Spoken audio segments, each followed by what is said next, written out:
Bienvenue à tous pour cette célébration en ligne de l'église baptiste de Saint-Étienne. Ça fait vraiment longtemps qu'on ne s'était pas retrouvés pour une célébration 100% en ligne, mais les intempéries sur Saint-Étienne nous ont contraints ici de prendre cette décision qui est une décision exceptionnelle. On ne veut vraiment pas encourager le fait de participer au culte sur Internet, on préfère vraiment le présentiel. Aujourd'hui, je vous explique comment ça va se passer. Le manque de temps par rapport aux circonstances qui nous sont tombées dessus font que pour le temps de louange, pour le temps de message aussi, on va s'appuyer sur des choses qui existaient déjà dans notre église. Pour la louange, par exemple, et pour le temps de prière, on va s'appuyer sur des moments que nous avons pu vivre ensemble pendant les temps de confinement, notamment du premier confinement. Et puis pour le message, j'ai déjà un message qui était prêt pour aujourd'hui, c'était la suite de l'Apocalypse, mais c'est un message que je veux vraiment vous délivrer en face à face. Je veux voir votre réaction, je veux voir comment est-ce que vous recevez aussi cette parole de Dieu.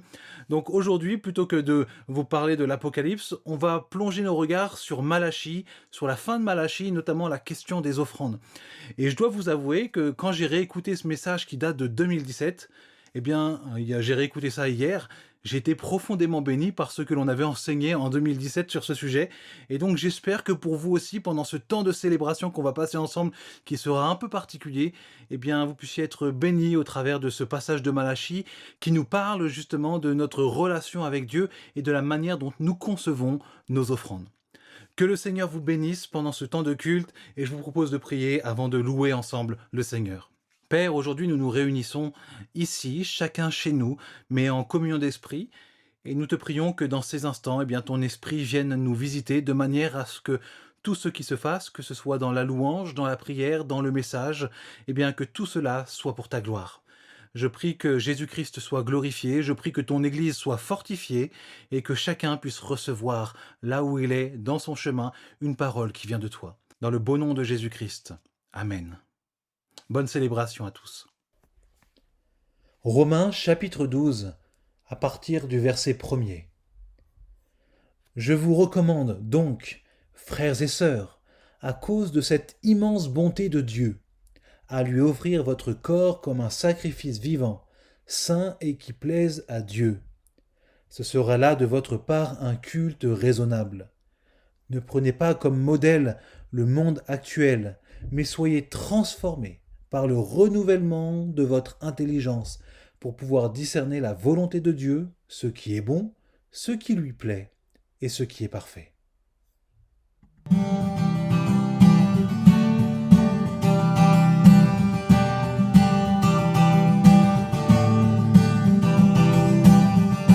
Je loue ton nom éternel. Seigneur, je célèbre ta bonté. Quelle joie tu vis en moi. Quelle joie tu viens pour nous sauver. Encore une fois, je loue ton nom. Je loue ton nom éternel. Seigneur, je célèbre ta bonté. Quelle joie tu vis en moi. Quelle joie tu viens pour nous sauver. Tu viens du ciel sur la terre, montrer la voie de la terre à la croix, payer pour moi de la croix jusqu'au tombeau et du tombeau jusqu'au ciel. Je loue ton nom éternel. Je loue ton nom éternel. Seigneur, je célèbre ta bonté. Quelle joie tu vis en moi. Quelle joie tu viens pour nous sauver. Tu viens du ciel sur la terre, montrer la voie de la terre à la croix.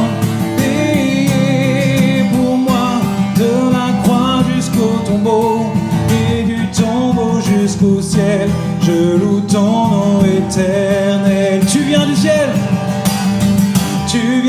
ciel sur la terre, montrer la voie de la terre à la croix, payer pour moi de la croix jusqu'au jusqu'au ciel, je loue ton nom éternel. Je loue ton nom éternel. Oh, je loue ton nom éternel.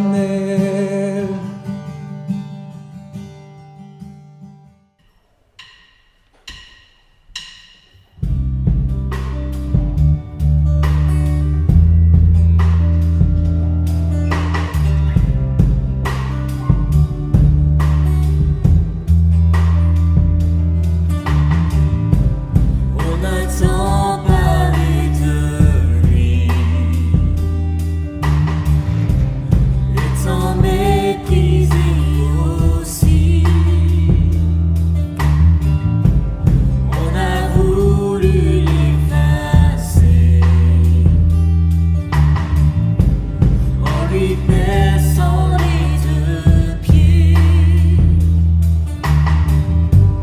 provoquer l'humiliation en le clouant sans raison. On a craché sur celui dont le visage aujourd'hui m'éblouit. Jésus,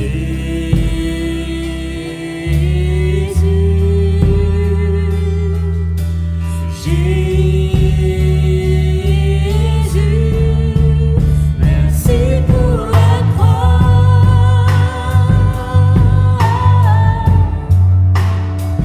pour ton sacrifice parfait.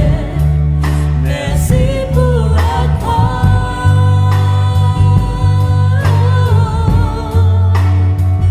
pour ton amour si grand et vrai.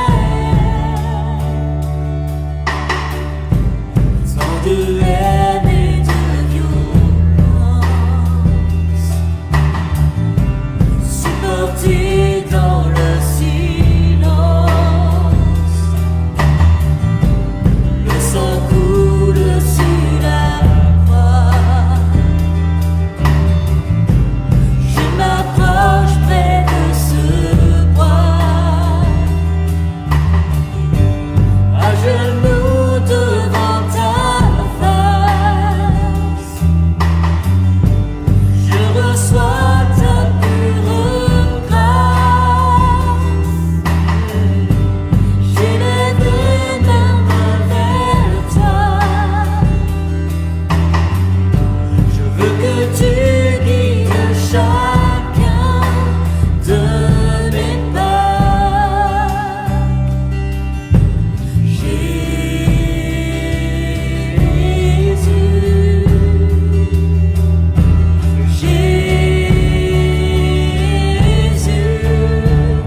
merci pour la croix,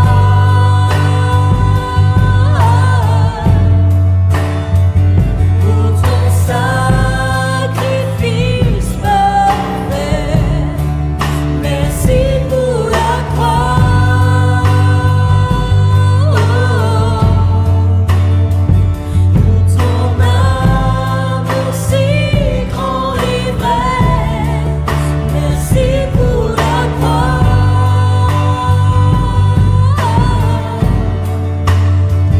pour ton sacrifice parfait. Merci pour la croix,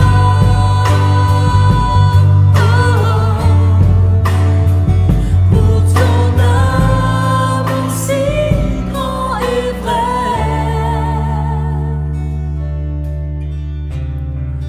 Merci pour la croix,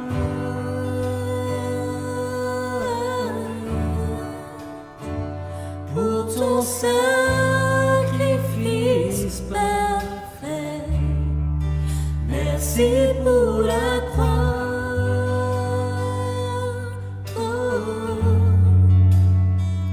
pour ton amour si grand et vrai.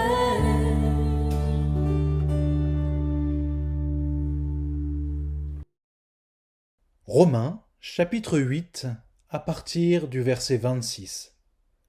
L'Esprit vient nous aider dans notre faiblesse. En effet, nous ne savons pas prier comme il faut, mais l'Esprit lui-même intercède en gémissant d'une manière inexprimable. Et Dieu, qui scrute les cœurs, sait ce vers quoi tend l'Esprit, car c'est en accord avec Dieu qu'il intercède pour les membres du peuple saint.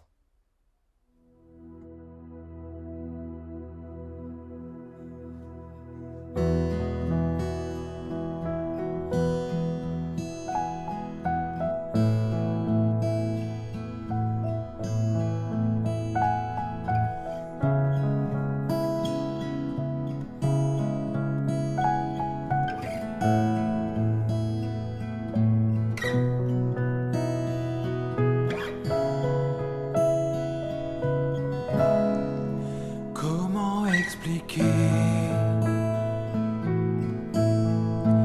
et comment décrire un amour si grand, si puissant que rien ne peut le contenir. Tu sais mes espoirs, Seigneur, tu sais mes craintes,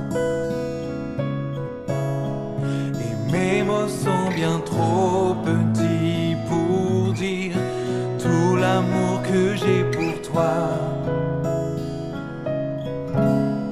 Alors entends mon cœur, mon esprit qui te loue, entends le chant d'amour d'un enfant racheté, et je prendrai mes fermes mots pour te dire quel Dieu merveilleux tu es. Mais je ne pourrai pas te dire combien je t'aime, alors entends mon cœur. Si tout comme la pluie, les mots pouvaient couler, et si j'avais l'éternité, je ne pourrais pas l'exprimer, mais dans les battements de mon cœur, tu entendras toujours. Merci pour la vie, pour la vérité et pour le chemin. Alors entends mon cœur, alors entends mon cœur, mon esprit qui te loue, entends le chant d'amour d'un enfant racheté. Je prendrai mes fermes mots pour te dire quel Dieu merveilleux tu es. Mais je ne pourrai pas te dire combien je t'aime, alors entends mon cœur. Tu sais nos espoirs, Seigneur, tu sais nos craintes, et nos mots sont bien trop petits pour dire tout l'amour que nous avons. Oui, tu sais nos espoirs, Seigneur, tu sais nos espoirs. Dis-lui ce matin, tu sais, Seigneur, tu sais nos craintes, et nos mots sont bien trop petits pour dire tout l'amour que nous avons. Alors entends nos cœurs, alors entends nos cœurs, nos esprits qui te louent, entends le chant d'amour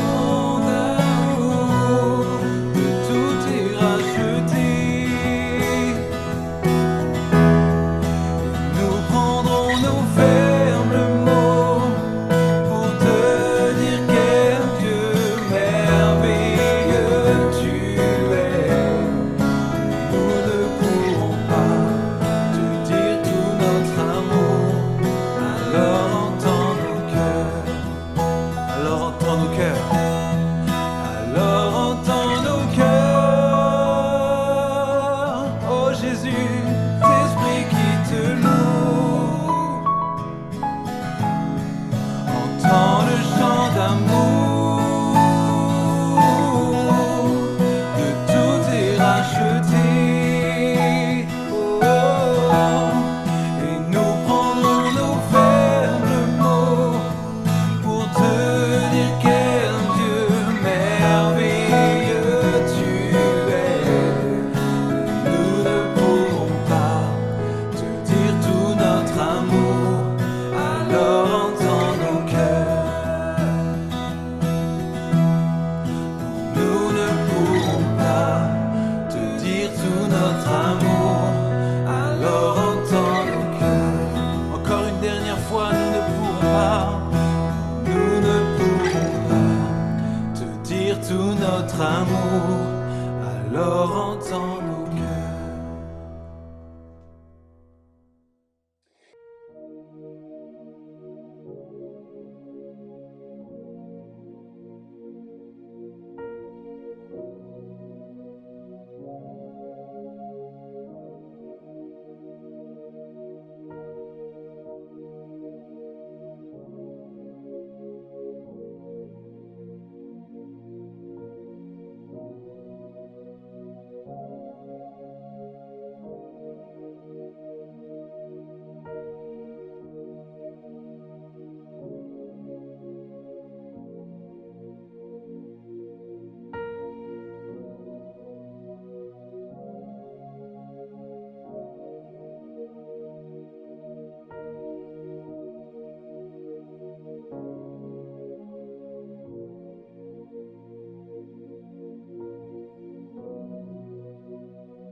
présent parmi nous.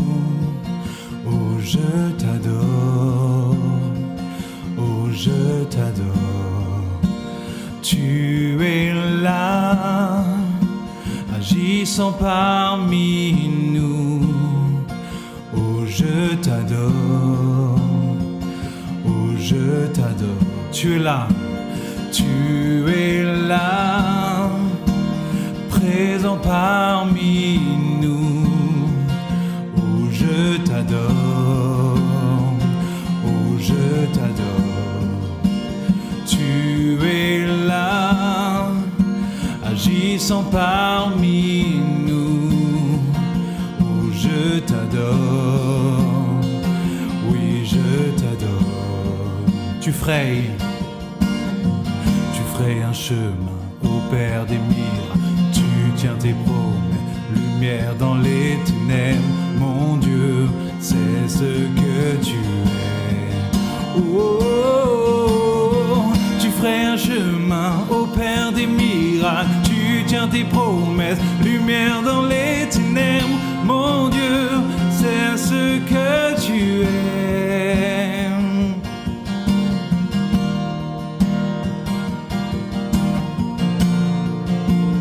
Oui, Jésus,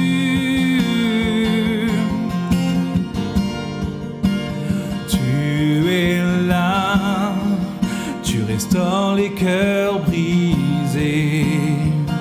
Oh, je t'adore, oui, je t'adore. Tu es là, transformant nos vies. Oh, je t'adore, oui, je t'adore. Tu ferais un chemin au Père des miracles. Tu tiens tes promesses, lumière dans les ténèbres. Mon Dieu, c'est ce que tu es. Oh, oh, oh. Tu fais un chemin au Père des miracles. Tu tiens tes promesses, lumière dans les ténèbres. Mon Dieu, c'est ce que tu es. C'est ce que tu es. C'est ce que tu es. C'est ce que tu es, Jésus. C'est ce que tu es. C'est ce que tu es. C'est ce que tu es. C'est ce que tu es. C'est ce que tu es. Même si je ne te vois pas, tu agis. Même si je ne te sens pas, tu agis. Tu ne t'arrêtes jamais. Tu ne t'arrêtes jamais. Même si je ne te vois pas, tu agis. Même si je ne te sens pas, tu agis. Tu ne t'arrêtes jamais. Tu ne t'arrêtes jamais. Même si je ne te vois pas, tu agis. Même si je ne te sens pas, tu agis. Tu ne t'arrêtes jamais. Tu ne t'arrêtes jamais. Tu ferais un chemin au Père des miracles. Tu tiens tes promesses, lumière dans les ténèbres. Mon Dieu, c'est ce que tu es. Tu ferais un chemin au Père des miracles. Tu tiens tes promesses, lumière dans les ténèbres. Mon Dieu, c'est ce que tu es. C'est ce que tu es. C'est ce que tu es. C'est ce que tu es. C'est ce que tu es. C'est ce que tu es, Jésus. C'est ce que tu es. C'est ce que tu es. C'est ce que tu es. Oh Dieu, tu es infiniment grand, éternel puissant, roi majestueux. Oh Dieu, tu es infiniment grand, éternel puissant, roi majestueux, oh Dieu, tu es infiniment grand, éternel puissant, roi majestueux, oh Dieu, tu es infiniment grand, éternel puissant, roi majestueux.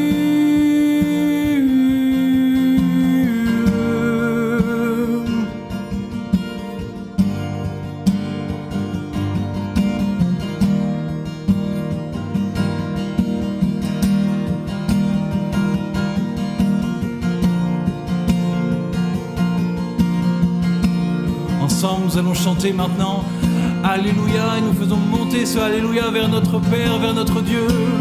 Alléluia, oh,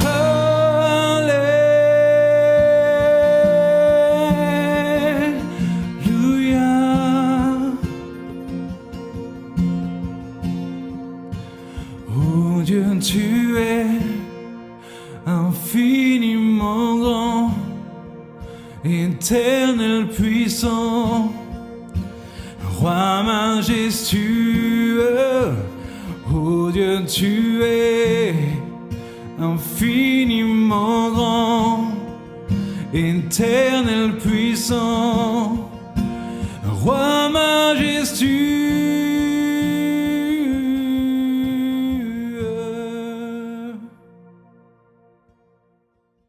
Vous savez, nous sommes dans une série sur Malachie, et aujourd'hui j'ai le plaisir de vous dire, peut-être que certains diront ouf, je l'ai déjà entendu, c'est notre dernière prédication sur Malachie. Ça y est, on arrive à la fin de ce livre qui nous a travaillé, qui a remué certaines choses qui nous ont mis mal à l'aise, mais qui nous a aussi profondément enseigné. Donc aujourd'hui nous allons voir le dernier enseignement pour le moment sur Malachie, bien sûr. Nous reviendrons dessus un jour ou l'autre. Et nous sommes face à un sujet qui est assez intéressant. C'est celui des offrandes. Celui de l'argent aussi. Quel rapport nous pouvons avoir aussi avec l'argent dans l'Église? Je vous propose d'ouvrir vos Bibles en Malachie chapitre 3, des versets 6 à 12. Malachie chapitre 3, versets 6 à 12. Moi, je suis l'Éternel et je n'ai pas changé. À cause de cela, descendants de Jacob, vous n'avez pas encore été exterminés.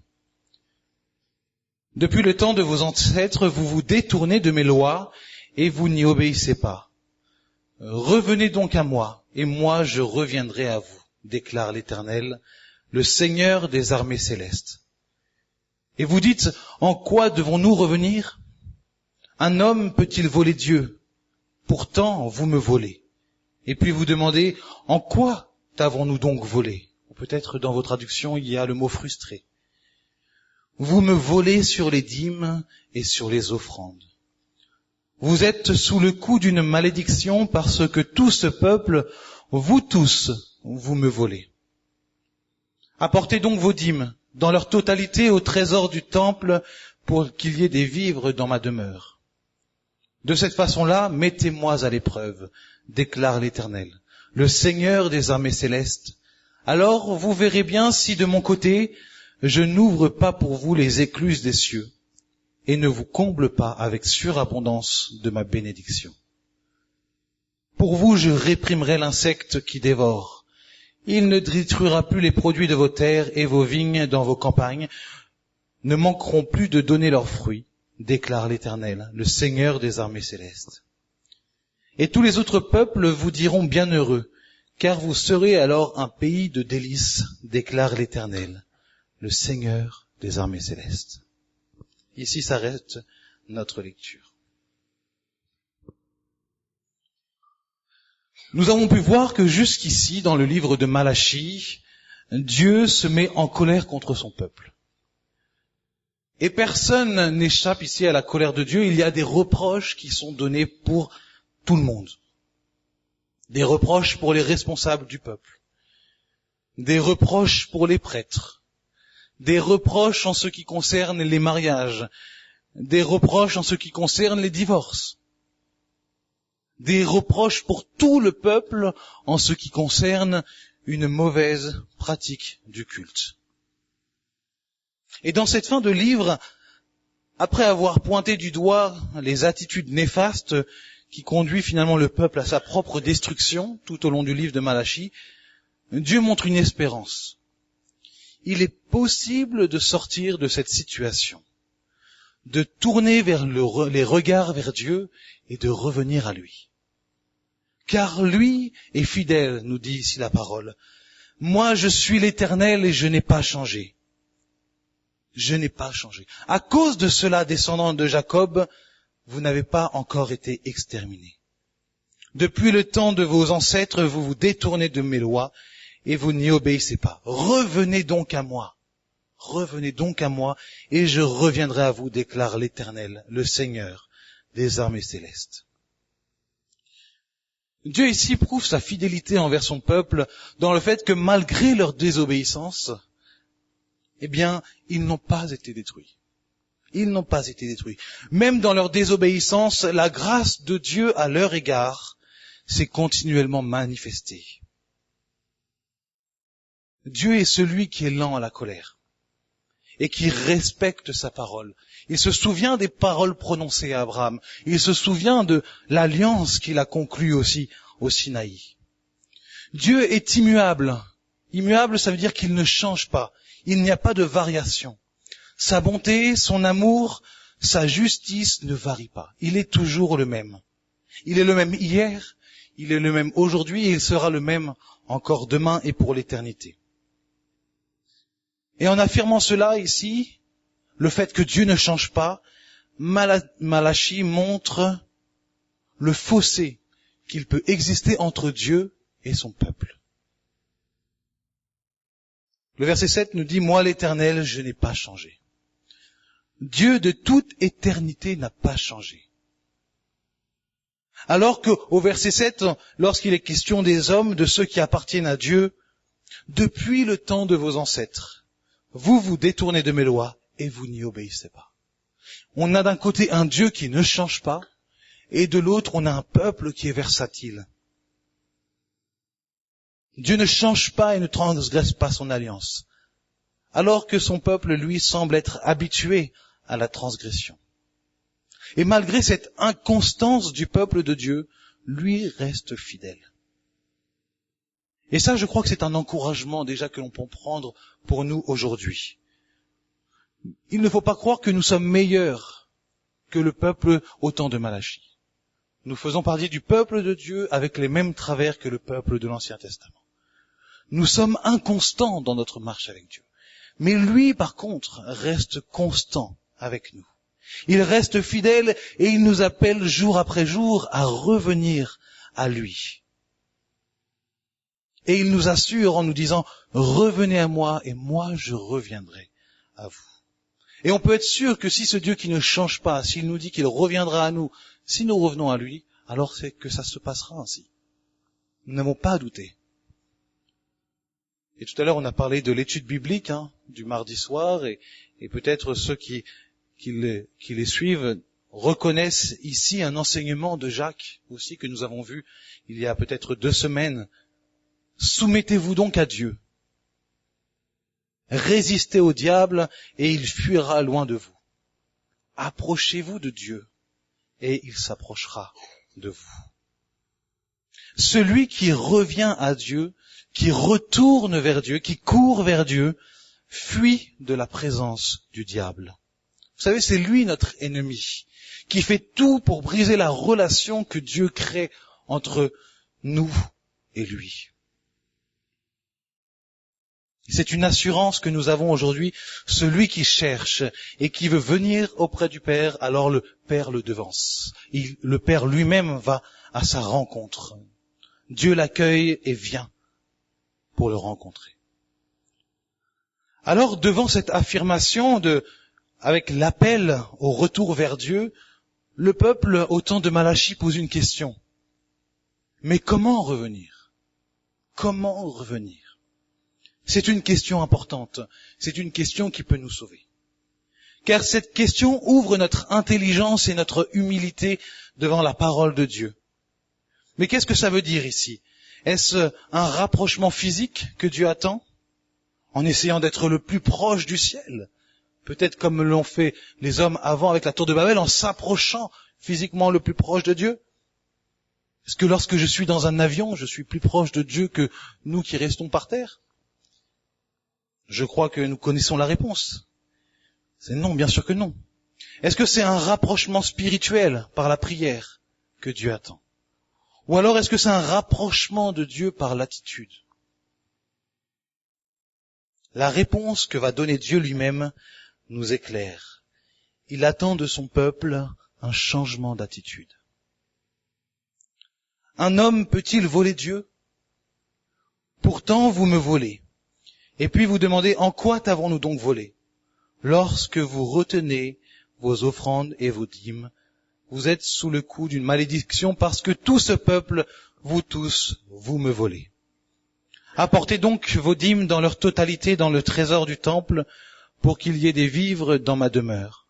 De cette façon-là, mettez-moi à l'épreuve, déclare l'Éternel, le Seigneur des armées célestes. Alors vous verrez bien si de mon côté je n'ouvre pas pour vous les écluses des cieux.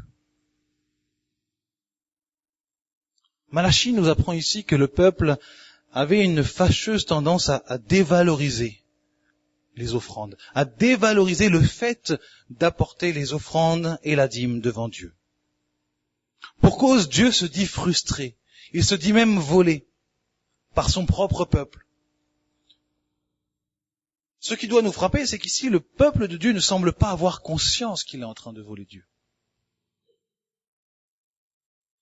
Le peuple a totalement perdu la symbolique et le sens de l'offrande.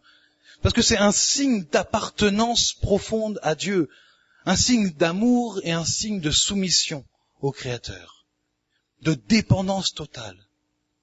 Vous savez, Dieu n'a pas besoin d'argent. Dieu n'a pas besoin de nos offrandes. Tout appartient à Dieu. Quand on donne de l'argent à Dieu, Dieu ne va pas s'acheter quelque chose avec. Tout lui appartient. Mais c'est un moyen que Dieu nous donne pour que son peuple puisse manifester un acte d'appartenance envers lui. Et alors que le peuple ne se rend pas compte de son vol, Dieu montre la gravité de cet acte par le fait qu'en ce temps-là, le peuple est sous le fait d'une malédiction. Et la malédiction dont il est question ici, c'est certainement ce que l'on retrouve juste après une famine. Parce que, vous voyez, quand Dieu dit « Si vous revenez à moi, alors je détruirai l'insecte qui dévore », c'est certainement cela la malédiction dont il est question. Lorsque le peuple revient, alors Dieu va détruire ces insectes qui causaient une malédiction pour eux. Mais face à cette malédiction, Dieu promet que si le peuple reprend au sérieux la pratique de la dîme, alors il détruira cette malédiction pour la transformer en bénédiction, telle une pluie qui surabonde dans un désert.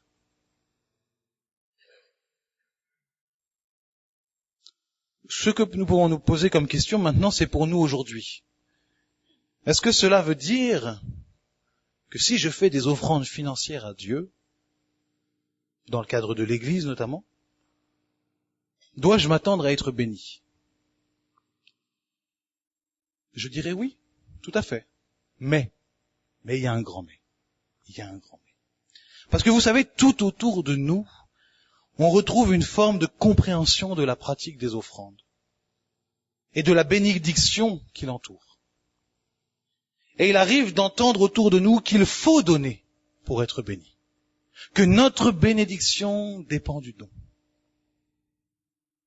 Plus tu donneras à l'Église, donc plus tu donneras à Dieu, alors plus grande sera ta bénédiction.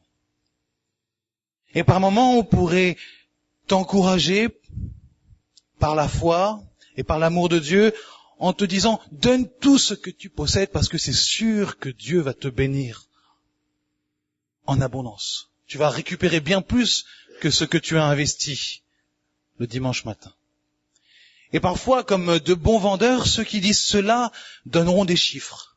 Ils donneront des chiffres en s'appuyant sur la parole de Dieu, notamment Genèse 26:12, quand il est dit « Isaac sema dans le pays et il récolta cette année le centuple, car l'Éternel l'avait béni. » Alors peut-être que l'on t'a déjà dit « Donne 1 euro et c'est sûr que Dieu te donnera 100 euros. » Parce que c'est ce qu'il a fait pour Isaac. Laissez-moi vous dire simplement que ce que je viens de vous présenter, c'est ce que l'on appelle l'évangile de prospérité. Bien sûr, beaucoup en ont déjà entendu parler, parce que, heureusement, on commence à bien savoir ce que c'est. C'est un évangile qui remplace le Dieu trois faces un par une vision idolâtre d'un Dieu qui aime l'argent. D'un Dieu qui est un banquier. Dieu n'est plus celui qui dirige notre vie, celui dont on dépend. Il est celui que l'on essaye de manipuler pour avoir de l'argent. Et attention, quand je dis ça, je ne mets pas en cause les fidèles qui donnent. Parce qu'ils le font de bon cœur, en étant trompés. Mais ce sont plutôt ceux qui enseignent cela. Autant vous dire que tout cela s'apparente bien souvent à un enrichissement de l'Église locale au détriment d'une bénédiction et d'un honneur rendu à Dieu. Et beaucoup de frères et sœurs sincères se sont retrouvés dans une situation financière terrible par cela. Mais ayant dit cela, revenons au sujet, parce que oui, je crois qu'il y a une réelle bénédiction dans la pratique de l'offrande, et cela même sous la nouvelle alliance. Et la manière dont elle est pratiquée peut être source de grandes bénédictions pour l'Église, mais aussi pour celui qui donne. Et pour comprendre comment cela est possible bibliquement, je vous propose qu'on puisse plonger nos regards dans un second texte. Un texte que l'on retrouve dans le Nouveau Testament, celui-ci. Dans l'évangile de Luc, au chapitre 11, les versets 42 et 43. Luc, chapitre 11, versets 42 et 43. C'est Jésus qui parle ici et qui dit « Mais malheur à vous, pharisiens, vous vous acquittez scrupuleusement de la dîme sur tous les plus petites herbes, comme la menthe et la rue, et sur le moindre légume, mais vous négligez la droiture et l'amour de Dieu. Voilà ce qu'il fallait faire sans laisser le reste de côté. Malheur à vous, pharisiens, parce que vous aimez les sièges d'honneur dans les synagogues. Vous aimez qu'on vous salue respectueusement sur les places publiques. » Ici, on voit Jésus qui reprend les pharisiens. Il voit des pharisiens, il les reprend. En effet, ces pharisiens-là ont la fâcheuse tendance à juger selon l'apparence des choses. Pour cause, juste avant que Jésus ne prononce cette parole dure, les pharisiens sont en train de lui reprocher de ne pas avoir fait un lavage rituel avant de manger. Jésus va leur expliquer que l'importance n'est pas l'apparence des choses, mais ce qu'elles sont réellement, au fond. En aucun cas, ici, Jésus ne leur reproche de leur donner la dîme. Jésus ne leur reproche pas de donner la dîme ici. Il ne les reprend pas parce qu'ils donnent la dîme. Il les reprend parce qu'ils donnent mal, avec un mauvais fond. En effet, ce qui agace Jésus ici, c'est l'attitude et les raisons qui accompagnent le don. En effet, bien que le don soit important, ce qui attire l'attention de Jésus, c'est le manque de droiture et le manque d'amour pour Dieu qui les caractérise. Tout est dans l'apparence. Alors qu'au fond d'eux, ils sont spirituellement morts. Mais ils veulent donner pour montrer une apparence de spiritualité. Et il est inutile de croire que ce sont les dons et les offrandes qui nous rendent agréables à Dieu. C'est notre adoration, c'est notre manière de vivre, notre manière de nous transformer à la ressemblance de Jésus-Christ qui sont agréables à Dieu. Et c'est pour cette raison que Jésus reprend les pharisiens. Car comme au temps de Malachie, la pratique de l'offrande était dévalorisée. Pas qu'ils ne donnaient pas assez. Bien au contraire, Jésus ici dit que dans les proportions, ils étaient excusez-moi, je reprends le texte. Vous vous acquittez scrupuleusement de la dîme. C'est-à-dire qu'ils faisaient les choses bien en termes de quantité. Ils faisaient vraiment les choses bien. Les proportions étaient parfaites. Mais par contre, la façon d'apporter cette offrande, elle était complètement à côté. Parce que le fond, c'est la raison d'être de l'offrande. Le style de vie qui accompagne l'offrande n'honorait pas Dieu. Et Jésus leur dit qu'une offrande qui honore Dieu, c'est une offrande qui accompagne une vie droite. Une offrande qui accompagne une vie remplie de l'amour de Dieu. Alors je vous propose, selon ce texte, quelques éléments qui peuvent nous pousser à donner nos offrandes, comme nous le faisons déjà, avec une bonne vision, peut-être. Certainement, beaucoup d'entre nous remplissent tous ces critères.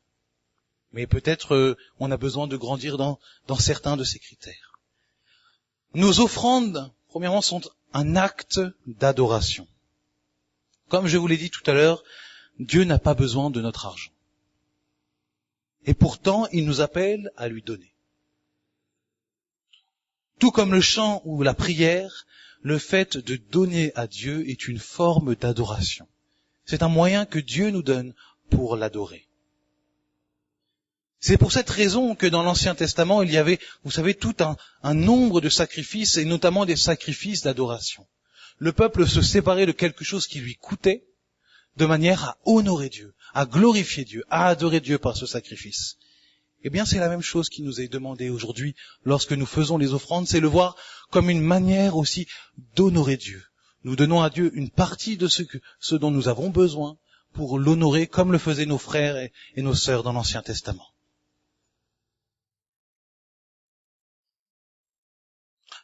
Deuxième aspect, c'est que nos offrandes sont un acte de générosité.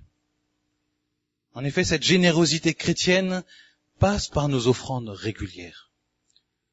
Tout comme les offrandes dans l'Ancien Testament qui étaient ensuite partagées, redistribuées pour le bon fonctionnement du temple, aujourd'hui Dieu nous appelle, je crois, à donner pour entretenir ce que Dieu nous a confié.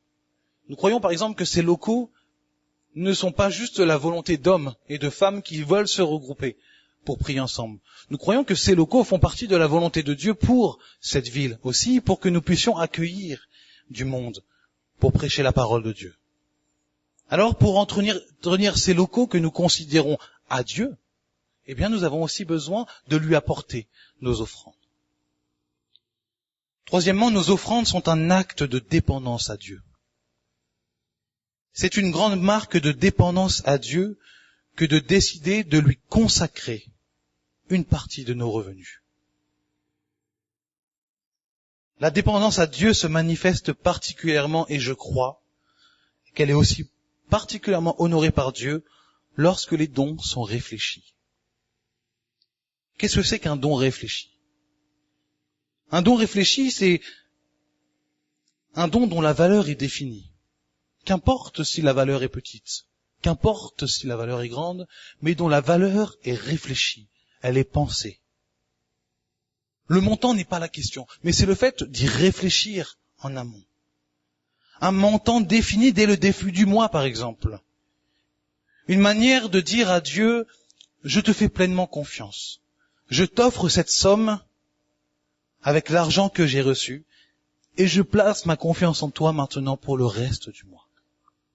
C'est une différence par rapport aussi, malheureusement, quelque chose que je fais aussi quand j'oublie de le faire en début de mois, où l'autre technique, c'est viser à donner à Dieu les miettes de ce qu'il nous reste. Vous savez, on arrive à la fin du mois, on se dit, mince, mais j'ai rien donné ce mois-ci, et je regarde ce que j'ai dans ma poche, et je mets dedans. Ça ne veut pas dire que vous allez donner moins. Parce que peut-être qu'en le faisant spontanément comme ça, vous allez donner plus. Mais je crois que l'offrande honore moins Dieu, qu'elle soit plus grande si ce n'est pas quelque chose de prévu pour lui, à la base. Vous comprenez ce que je veux dire? Je crois qu'ici, le montant n'a pas l'importance. L'importance réside dans le fait, oui, je veux donner et je considère ça comme quelque chose d'important devant Dieu. Je crois sincèrement qu'il vaut mieux dans notre relation avec Dieu donner peu, mais de manière réfléchie, que beaucoup, à la fin du mois, en voyant l'autre salaire arriver, en se disant, tout va bien, je peux donner.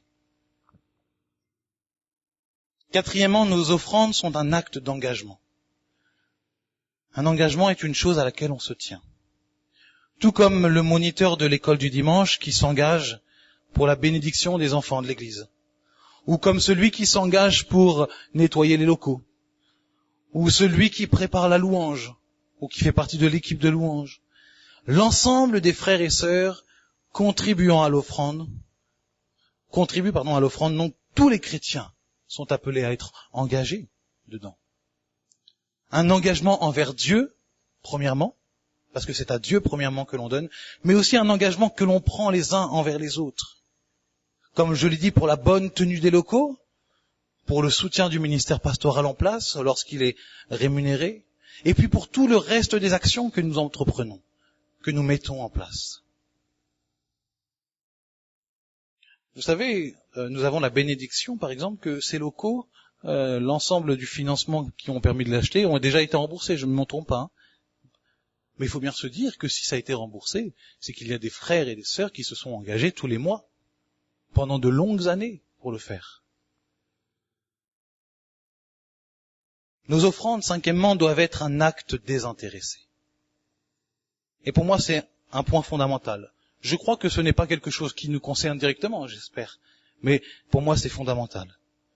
Dans le passage que nous venons de lire dans Luc, nous voyons que Jésus reproche aux pharisiens leur désir d'avoir des places d'honneur.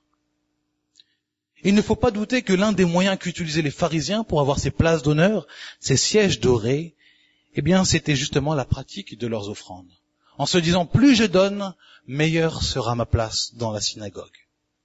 Ils ne cherchaient pas la gloire de Dieu, mais leur propre intérêt, leur propre plaisir. Nous aussi, je crois que nous devons faire attention. Être sûrs que nous ne voulons pas donner plus pour être mieux vus dans l'Église, par les responsables de l'Église notamment.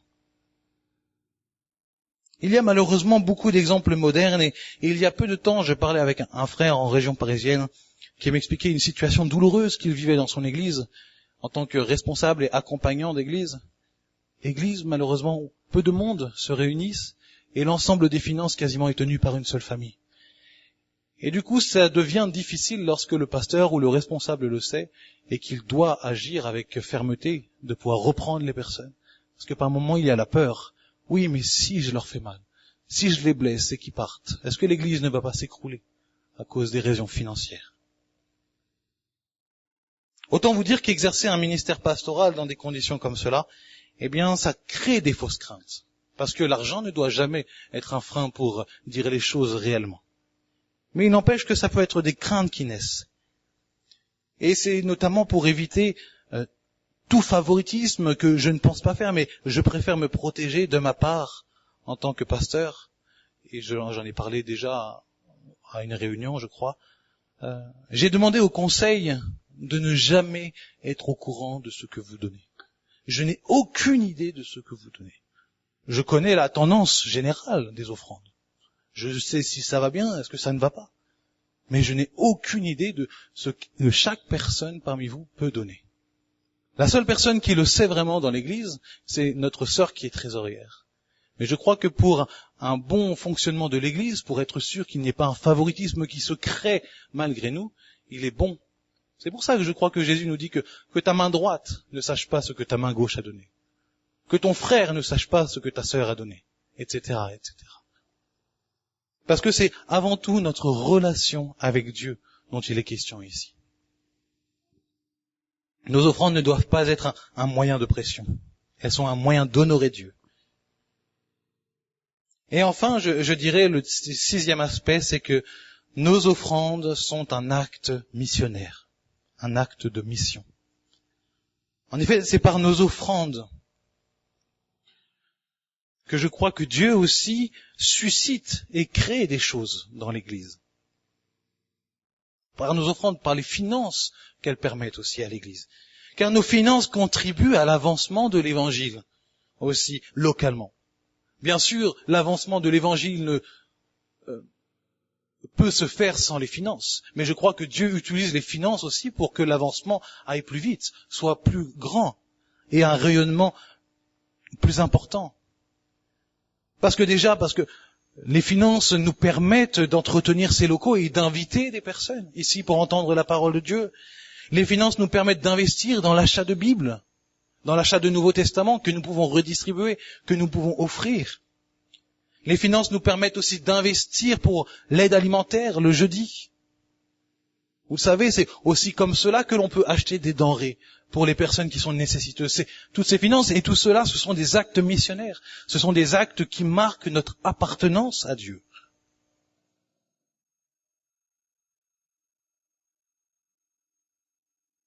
Je crois qu'il ne faut pas voir les offrandes et la finance de l'Église comme quelque chose de tabou. C'est aussi tabou que la prière, aussi tabou que la musique, aussi tabou que la prédication. Donc ça veut dire que ce n'est pas tabou. Il ne faut pas avoir peur de dire « oui, financièrement ça va bien, oui, financièrement ça va mal pour l'Église ». Il y a des moments où il faut le dire, il ne faut pas en avoir honte, il ne faut pas en avoir peur. Malachie 3 et Luc 11 sont un plaidoyer pour la pratique saine de l'offrande, dans un engagement commun pour la gloire de Dieu. Je réponds à une question qui est souvent posée, c'est, vous savez, certains fixent une proportion dans ces dons en se basant sur l'Ancien Testament et souvent on parle de 10%. Vous savez, 10% des revenus, c'est ce qu'on appelle la dîme. Sur cette question, je citerai simplement un théologien que j'apprécie beaucoup, qui s'appelle Timothy Keller, pasteur reconnu pour sa droiture et justement son amour pour Dieu. Et voilà ce qu'il dit par rapport à cela. Il dit, il est certain que nous sommes bien plus bénis que les saints de l'Ancien Testament. Nous avons une bénédiction plus grande que les saints de l'Ancien Testament. Pourquoi donc devrions-nous nous attendre à être moins généreux? Et il finit en disant, ainsi le chrétien devrait voir la dîme dans l'Ancien Testament comme une sorte de pourcentage minimum de revenus à donner. Ce n'est pas une règle. C'est simplement, je vous partage ce que dit notre frère. En se basant sur la réalité, c'est vrai que nous, en ayant reçu le Saint-Esprit, l'assurance de notre salut, nous sommes dans une bénédiction plus grande que ce qu'ont connu nos frères et nos sœurs de l'Ancien Testament. Et eux déjà avaient un appel à la générosité, et c'est vrai que l'Évangile nous appelle à être généreux de manière encore plus grande. En conclusion, pour ma part, je nous encourage à donner de manière réfléchie, en étant pleinement remplis de confiance envers Dieu. Ne lui laissons pas les miettes que nous retrouvons dans nos poches, que Dieu reste notre priorité dans l'engagement.